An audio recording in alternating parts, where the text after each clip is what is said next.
Some of my friends that know that I have a YouTube channel but don't actually watch it sometimes refer to my videos as game reviews. I guess it's just that they don't think that there's that much else to talk about with games. I also get some requests from you guys to review games, but I don't really like to do that, and here's why.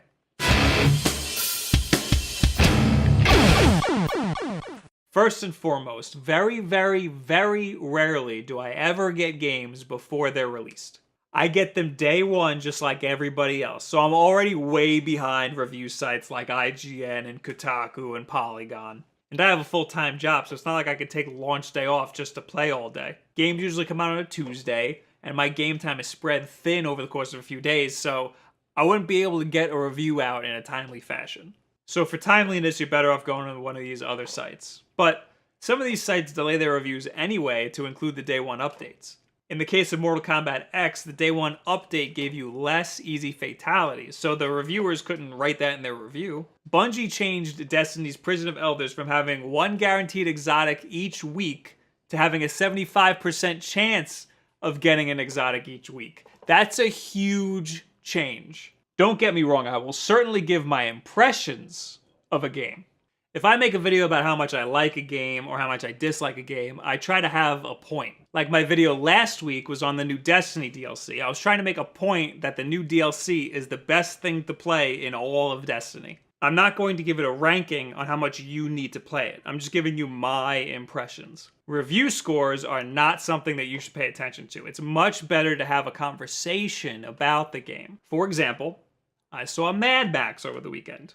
It was a great movie, but the frame rate was really bizarre. And this isn't just an anecdote about how people care too much about the frame rate in video games. There was actually a problem with the frame rate in this movie. I looked it up afterwards. I don't want to go too much into it, but I'll give you a link in the description that talks all about it. But it seems like I was the only one who was put off by this. It made it hard for me to watch parts of the movie. I think video games made me a little bit oversensitive to that, but I would have rated Mad Max poorly because of this. You may not care about frame rate, so you might like it a lot more than I did. What if you clicked on a review that I wrote about Mad Max, and instead of reading any of it, you just scrolled right to the bottom and looked at the score that I gave it? Without reading the rest of it, you would have gotten a very poor impression of what I think of the movie.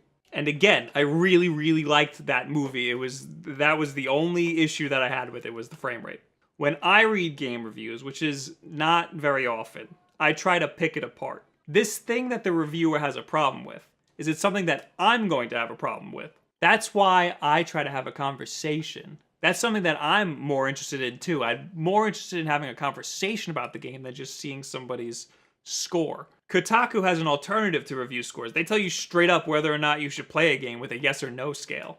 They don't know you. How could they possibly tell you what to do? And I certainly don't have the authority to tell you whether or not you should play a game. I could suggest it and give you reasons why you should play it, but I'm not just gonna shake you down and make you play something. Another example, I can give you my quick impressions of The Witcher 3. I'm not into games like that. For some reason, I was just drawn to playing this. So far, I'm not very far into it at all, but I love it. Couple things I noticed though. The controls are confusing enough that they have to leave them on screen at all times, like a PC game. And the menus are built for navigation on a PC. If you're going to play the PC version, then this conversation that we're having about the console version means nothing to you. Also, the frame rate's bad. But this is a good game. It's a good game. What do you think about... No, not The Witcher. What do you think about game reviews? Does it determine whether or not you are gonna buy a game? Do you read them a lot? Do you scroll right to the bottom?